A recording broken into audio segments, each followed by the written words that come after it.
Hello class third. Welcome back again online class of Hindi second Naveen Pallav. प्यारे बच्चों, हमारे chapter 9 complete हो चुके थे और आशा करती हूँ आपने सारे अभ्यास और क्वेश्चन आंसर उसके अपनी बुक में सही ढंग से कर लिए होंगे। अब स्टार्ट करते हैं अपना चैप्टर 10, जैसा सवाल वैसा जवाब। बच्चों, ये कहानी है, इसमें अकबर बीरबल की मित्रता हमें पता है कि सब बहुत फेमस प्रसिद्ध रही है। यही कहानी बीरबल की चतुराई से संबंधित है। तो चलिए देखते हैं कि बीरबल की चतुराई कैसे प्रकट होती है। तो बादशाह अकबर अपने मंत्री बीरबल को बहुत पसंद करता था। बीरबल की बुद्धि के आगे बड़े बड़ों की भी नहीं चलती थी। इसी कारण कुछ दरबारी बीरबल से जलते थे। वे बीरबल को मुसीबत में फंसाने के तरीके सोचते रहते थे। ठीक है, इतना समझ में आया बच्चों? यानी कि जो मंत्री बीरबल था वो बादशाह अकबर का पसंदीदा मंत्री थे। अकबर के एक खास दरबारी थे ख्वाजा सारा, जो अपनी विद्या और बुद्धि पर बहुत घमंड करते थे। बीरबल को तो वो अपने सामने बिल्कुल ही मूर्ख समझते थे, लेकिन अपने ही मानने से तो कुछ नहीं होता बच्चों, है ना। तो दरबार में बीरबल की ही तूती बोलती और ख्वाजा साहब को ऐसा लगता कि उसके आगे उसकी कुछ नहीं चलती है।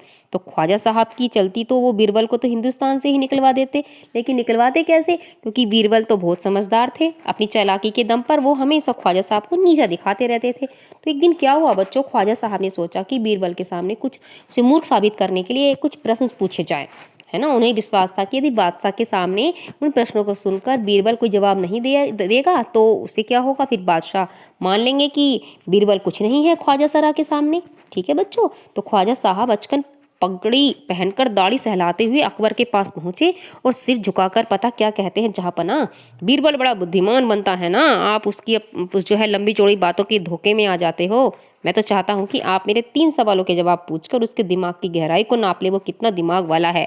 उसकी अकली अकल जो है, नकली अकल है, बहादुर की कलई खुल जाएगी, यानी उसको आपकी हकीकत आपको उसकी पता चल जाएगी। फिर क्या था बच्चों, ख्वाजा के अनुरोध करने पर अकबर ने बीरबल को बुलाया और उनसे कहा, बीरबल परम ज्ञानी ख्वाजा साहब तुमसे 3 प्रश्न पूछना चाहते हैं, क्या तुम उनके उत्तर दे सकोगे? तो बच्चों बीरबल बोले, जहां पना जरूर दे दूंगा, खुशी से पूछी जरूर दूंगा, मैं तैयार हूँ। तो क्या हुआ बच्चों, तो अकबर ने बीरबल से ख्वाजा का पहला प्रश्न पूछा, संसार का केंद्र कहाँ है? ठीक है बच्चों, तो बीरबल ने तुरंत जमीन पर अपनी छड़ी गाड़ कर कहा, यही स्थान चारों ओर से दुनिया के बीचों बीच पड़ता है।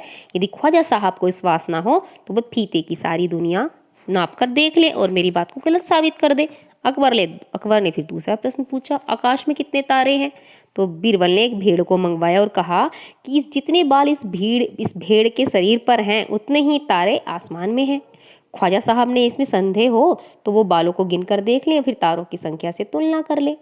अब अकबर ने तीसरा सवाल पूछा बच्चों, संसार की आबादी कितनी है? तो बीरबल ने कहा, पता है क्या कहा, कि संसार की तो आबादी घटती बढ़ती रहती है, क्योंकि हर पल लोगों का मरना जीना तो लगा ही रहता है। इसीलिए यदि सभी लोगों को एक जगह इकट्ठा किया जाए तभी उनको गिनकर ठीक ठीक संख्या बताई जा सकती है, वो तो हम बता नहीं सकते। तो बादशाह तो बीरबल के उत्तरों से सहमत हो गया, लेकिन जो ख्वाजा साहब थे वो अपनी भौं सकोड़ कर बोले, ऐसे गोलमोल जवाबों से काम नहीं चलेगा जनाब। तो बीरबल ने कहा, ऐसे सवालों के ऐसे ही जवाब होते हैं, पहले मेरे जवाबों को गलत साबित करो तब आगे बढ़ना।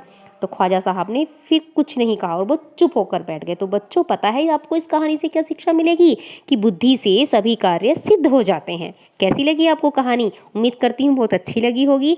तो आप लोग अब क्या करोगे बच्चों, इस चैप्टर का नेम डालकर और अच्छी सी कोई पिक्चर जो आपको ईजी लगे वो ड्रा करके इसके शब्द मैत्री अपनी कॉपी पर एज इट इज करेंगे। खास यानी विशेष, अभिमान यानी घमंड, निरा यानी पूरी तरह, तूती यानी छोटी चिड़िया, नक्कार खाना नगाड़ा बजाने की जगह, और साबित यानी प्रमाणित, और गोलमोल यानी उल्टे सीधे। आप लोग ये शब्द मैत्री अपनी कॉपी पर स्वच्छ हैंडराइटिंग में करेंगे। ओके बच्चों, मिलती हूँ आपसे नेक्स्ट वीडियो में इस चैप्टर के क्वेश्चन आंसर और एक्सरसाइज देकर। तब तक take care, have nice day.